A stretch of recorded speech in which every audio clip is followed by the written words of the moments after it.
नमस्कार, रामकृष्ण हरी. मी मेधेश वागचौरे स्वागत करतोय आपल्या सर्वांचं जावाच्या या आपल्या कोर्समध्ये. तर अत्यंत महत्त्वपूर्ण टॉपिक आपण बघत आहोत, ज्याचं नाव आहे जेव्हीएम आर्किटेक्चर. आणि आज जेव्हीएम आर्किटेक्चरच्या तिसऱ्या भागाला आपण सुरुवात करत आहोत. मागच्या व्हिडिओमध्ये आपण क्लास लोडर सबसिस्टीम मध्ये लोडिंग नेमकी कशा पद्धतीने होते हे आपण बघितलं. त्यामध्ये क्लास लोडरचे 3 टाइप्स आपण बघितले, ते कशा प्रकारे कार्य करतात हे आपण बघितलं. आणि आजच्या या व्हिडिओमध्ये आपण या क्लास लोडर सबसिस्टीम मध्ये ही जी क्लास लोडर सबसिस्टीम आहे यामध्ये काय होतं की जेव्हीएम जावाचा कोड कंपाइल करतो आणि कंपाइल केल्याच्या नंतर डॉट क्लास फाईल जनरेट होते आणि ती dot class file class loader subsystem कडे येते आणि त्यानंतर त्यामध्ये जो क्लास आहे ते लोड करण्याचं काम कोण करतं? क्लास लोडर सबसिस्टीम करत असतं. मग ते कशा प्रकारे करतं ते आपण बघत आहोत.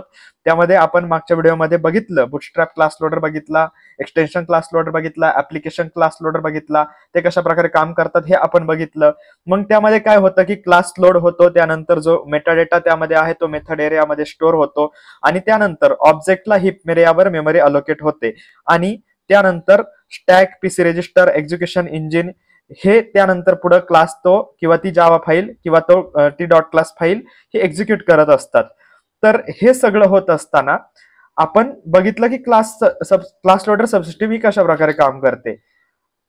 आता लोडिंग नावाची जी फेज आहे ती आपण बघितलेली आहे. लोडिंग नावाची जी ऍक्टिव्हिटी आहे ती आपण बघितलेली आहे. आता पुढची जी ऍक्टिव्हिटी आहे ती आहे लिंकिंग. म्हणजे क्लास लोडर सबसिस्टीम मध्ये 3 ऍक्टिव्हिटीज असतात, लोडिंग, लिंकिंग आणि इनिशियलायझेशन. त्यामधलं लोडिंग आपण मागच्या व्हिडिओमध्ये बघितलेलं आहे. आता आपण बघतो आहोत लिंकिंग. तर लिंकिंग मध्ये काय होतं की लिंकिंग मध्ये अजून 3 फेज असतात. पहिली असते व्हेरिफिकेशन, दुसरी असते प्रिपरेशन आणि तिसरी असते रिझोल्युशन. तर मग ह्या 3 फेज कशा प्रकारे काम करतात किंवा त्यांचं काम काय आहे, प्रत्येकाचं वेगळं वेगळं कार्य आहे, ते काय आहे ते आपण या व्हिडिओच्या माध्यमातून बघणार आहोत. जसं की मी सांगितलं, लिंकिंग मध्ये 3 ऍक्टिव्हिटीज असतात, व्हेरिफिकेशन, प्रिपरेशन, रिझोल्युशन. पहिली ऍक्टिव्हिटी आपण बघूया, जिचं नाव आहे व्हेरिफिकेशन. तर व्हेरिफिकेशन मध्ये काय होतं, it is the process of ensuring that binary representation of a class is structurally correct or not. म्हणजे जेव्हा dot class file compiler generate करतं त्यानंतर ती डॉट क्लास फाईल एक्झिक्युशनसाठी जेव्हीएम कडे येते. जेव्हीएम काय करतं, तो जो बाईट कोड आहे त्याचं कन्व्हर्जन मशीन कोड मध्ये करण्याचं काम कोण करतं? जेव्हीएम करतं. पण मशीन कोड म्हणजे काय, तर बायनरी रिप्रेझेंटेशन 0 आणि 1च्या फॉर्म मधला तो कोड असतो. मग तो जो कोड आहे तो जनरेट होतोय तो स्ट्रक्चरली करेक्ट आहे की नाही हे चेक करण्याचं काम या व्हेरिफिकेशन फेजच्या दरम्यान होत असतं. That is a JVM will check whether dot class file generated by valid compiler or not. म्हणजे ज्या कंपायलरनी आपली डॉट क्लास फाईल जनरेट केलेली आहे तो कंपायलर व्हॅलिड आहे की नाही हे चेक करण्याचं काम या व्हेरिफिकेशन फेज मध्ये होत असतं. मग हे काम कोण करतं? स्वतः जेव्हीएम हे काम करत असतो.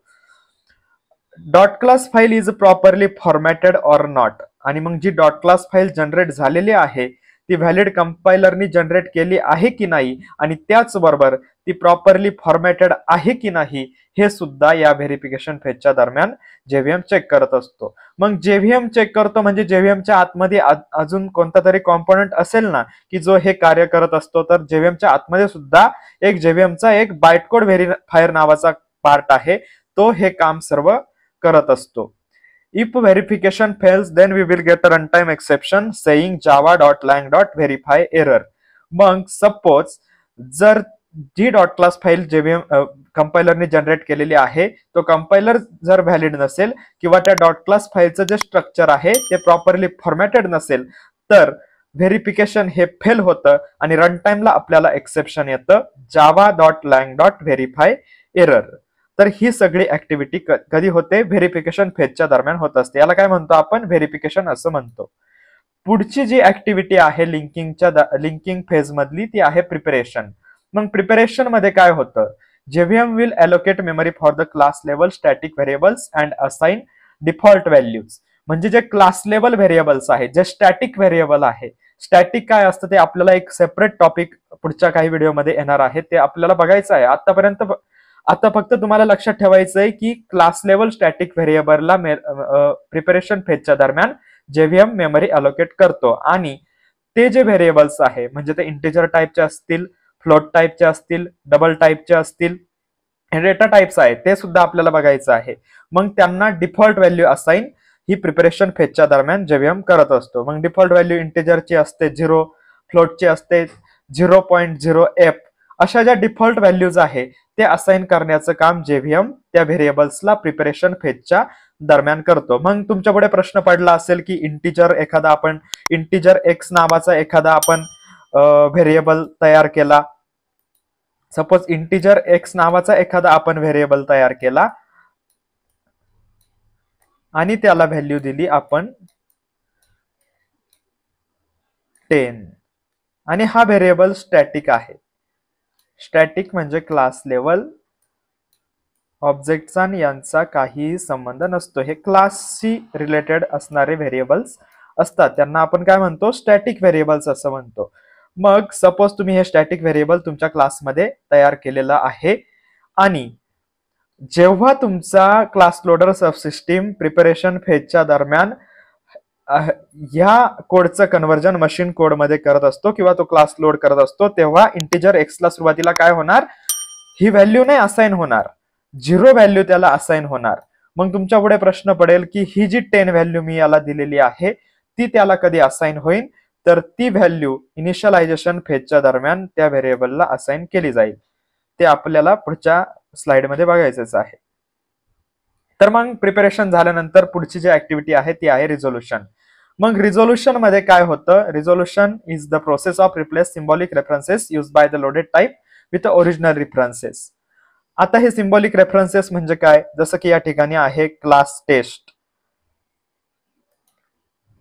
या ठिकाणी आहे क्लास टेस्ट, हा काय आहे, सिम्बॉलिक रेफरन्स आहे. त्यानंतर या ठिकाणी स्ट्रिंग जो आहे हा काय सिम्बॉलिक रेफरन्स आहे, हा स्ट्रिंग जो आहे सिम्बॉलिक रेफरन्स आहे, हा स्टुडंट काय आहे सिम्बॉलिक रेफरन्स आहे.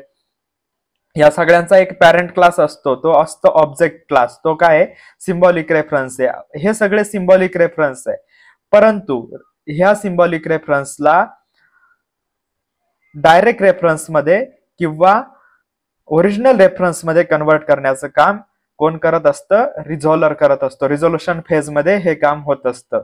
Symbolic references are resolved into direct references by searching through method area to locate reference entity. मग हे जे सिम्बॉलिक रेफरन्सेस आहे किंवा हे जे डायरेक्टेड रेफरन्सेस आहे हे कुठे स्टोअर केलेले असतात, आपल्या जेव्हीएम मध्ये मेथड एरिया आहे त्या ठिकाणी स्टोअर केलेले असतात आणि ह्या सिम्बॉलिक रेफरन्सेसला तिकडे पॉइंट करण्याचं काम हे रिझोल्युशन फेज मध्ये होत असतं, तिकडे रेफर करण्याचं. सपोज हा आपला मेथड एरिया आहे आणि या मेथड एरियामध्ये याचं इम्प्लिमेंटेशन त्या ठिकाणी दिलेलं आहे. स्ट्रिंग क्लास जो आहे त्याचं इम्प्लिमेंटेशन त्या ठिकाणी दिलेलं आहे, त्याचं लॉजिक त्या ठिकाणी लिहिलेलं आहे आणि मग या सिम्बॉल वरून तिकडे रेफर केलं जातं. हे कसं होतं, रिझोल्युशन फेजच्या दरम्यान जेव्हीएम हे करत असतो. For the above class loader subsystem loads test dot class, string dot class, student dot class and object dot class. मग आपण समजा हा क्लास टेस्ट लिहिला आपल्या प्रोग्राम मध्ये, मग तेव्हा आपल्याला काय वाटतं की फक्त टेस्ट क्लासच आता क्लास लोडर सबसिस्टीम लोड करेल, परंतु तसं होत नाही. क्लास टेस्ट मध्ये जेवढे काही क्लास आपण मेन्शन केलेले आहे किंवा यूज केलेले आहे ते सगळे क्लास हे क्लास लोडर सबसिस्टीम या रिझोल्युशन फेजच्या दरम्यान लोड करत असते आणि ओरिजिनल त्यांचे जे मेमरी रेफरन्सेस आहेत तिकडे त्याला पॉइंट करत असते. The names of this class are stored in the constant pool of test class. मग हे जे क्लास या ठिकाणी यूज केलेले आहे ते प्रत्येक क्लास जेव्हा तयार होतो तेव्हा त्याचा एक कॉन्स्टंट पूल तयार होत असतो आणि त्या कॉन्स्टंट पूल मध्ये त्या क्लासमध्ये आपण जे काही प्रीडिफाईन क्लास किंवा इतर कुठे लिहिलेले क्लास त्यांचे रेफरन्सेस आपण यूज केलेले आहेत ते सगळे कुठे स्टोअर होत असतात, त्यांचे नेम्स कुठे स्टोअर होत असतात, हे कॉन्स्टंट पूल मध्ये स्टोअर होत असतात. In resolution phase these names are replace with actual references from method area. मग हे जे नेम्स आहेत ते मेथड एरियामध्ये असणाऱ्या ऍक्च्युअल रेफरन्सेसने रिप्लेस केले जातात. हे सगळं काम कुठं होत असतं, या रिझोल्युशन फेजच्या दरम्यान होत असतं. आता पुढची जी फेज आहे ती आहे इनिशियलायझेशन. लोडिंग आपण बघितली, हे लिंकिंग मधल्या 3 फेजेस आपण बघितल्या आणि आता पुढची फेज कोणती आहे, इनिशियलायझेशन. इनिशियलायझेशन मध्ये काय होतं, जे स्टॅटिक व्हेरिएबल्स आहे मगाशी आपण बघितलं प्रिपरेशन मध्ये स्टॅटिक व्हेरिएबल्सला काय होतं, डिफॉल्ट व्हॅल्यू असाइन होते. मग इनिशियलायझेशन फेज मध्ये काय होतं, ती जी डिफॉल्ट व्हॅल्यू आहे, ते जे स्टॅटिक व्हेरिएबल्स आहेत त्यांना त्यांची ओरिजिनल व्हॅल्यू म्हणजे आपण दिलेली व्हॅल्यू काय होते त्यांना असाइन केली जाते. And static blocks will be executed from top to bottom and from parent to child. म्हणजे एखादा पॅरेंट क्लास आहे आणि एखादा चाइल्ड क्लास आहे, तर जे काही स्टॅटिक व्हेरिएबल्स आणि स्टॅटिक ब्लॉक्स त्या पॅरेंट आणि चाइल्ड क्लासमध्ये डिफाईन केलेले आहेत किंवा लिहिलेले आहेत, ते कसे स्टोअर होत ते कसे एक्झिक्यूट होतात, पॅरेंट टू चाइल्ड ते एक्झिक्यूट होतात. हे कोणत्या फेजमध्ये होतं, इनिशियलायझेशन फेजमध्ये होतं. एक गोष्ट आपल्याला या ठिकाणी लक्षात घ्यायची आहे, while loading linking and initialization if any error occurs then we will get run time exception saying Java dot lang dot linkage error. जर लोडिंग लिंकिंग इनिशियलायझेशन या सर्व ऍक्टिव्हिटीज होत असताना काही एरर आला तर आपल्याला रनटाइम एक्सेप्शन मिळतं. ते रनटाइम एक्सेप्शन काय असतं, Java dot lang dot linkage error असं रनटाइम एक्सेप्शन आपल्याला मिळतं. मग जो लिंकेज एरर जो आहे तो व्हेरीफाय एररचा काय आहे, चाइल्ड क्लास आहे. व्हेरीफाय एरर आपण बघितला, व्हेरिफिकेशन फेजमध्ये जर काही प्रॉब्लेम आला किंवा एरर आला तर आपल्याला काय मिळतो, Java dot lang dot verify error. आणि हा जो लिंकेज एरर आहे तो व्हेरीफाय एररचाच चाइल्ड क्लास आहे. तर हे सगळ्या ऍक्टिव्हिटीज अशा प्रकारे क्लास लोडर सबसिस्टीम पार पाडत असते. क्लास लोड होत असताना ह्या सगळ्या ऍक्टिव्हिटीज पार पडत असतात. तर अशा प्रकारे क्लास लोडर सबसिस्टीम काम करत असते. पुढच्या व्हिडिओमध्ये आपण बघणार आहोत जेव्हीएम मध्ये असणारे विविध प्रकारचे मेमरी एरियाज. तुमच्या काही अडचणी असतील, काही शंका असतील, काही प्रश्न तुम्हाला पडले असतील तर कमेंट सेक्शन मध्ये कमेंट करून मला नक्की कळवा. मी निश्चितपणे तुमच्या कमेंटला त्या ठिकाणी उत्तर देण्याचा प्रयत्न करेल. आपल्या व्हिडिओ तुम्हाला जर आवडत असतील तर व्हिडिओला लाईक करायला विसरू नका. आणि ज्या मराठी विद्यार्थ्यांना जावा शिकण्याची इच्छा आहे, मराठी भाषेमध्ये शिकण्याची इच्छा आहे, आपली भाषा आपल्या भाषेतून जेव्हा आपण शिकतो तेव्हा निश्चितपणे ते आपल्या डोक्याबरोबर मनात सुद्धा आपल्या रुजलं जातं. त्यामुळे मराठीतून शिकण्याला देखील तेवढं महत्व आहे. त्यामुळे मराठी मुलांपर्यंत आपला व्हिडिओ नक्की पोहोचवा. आपल्या चॅनलला सबस्क्राईब करा आणि येणाऱ्या व्हिडिओच्या नोटिफिकेशनसाठी सबस्क्राईब बटन समोर असणारं बेल आयकॉनचं बटन नक्की प्रेस करा. व्हिडिओ पूर्ण बघितल्याबद्दल मनपूर्वक धन्यवाद.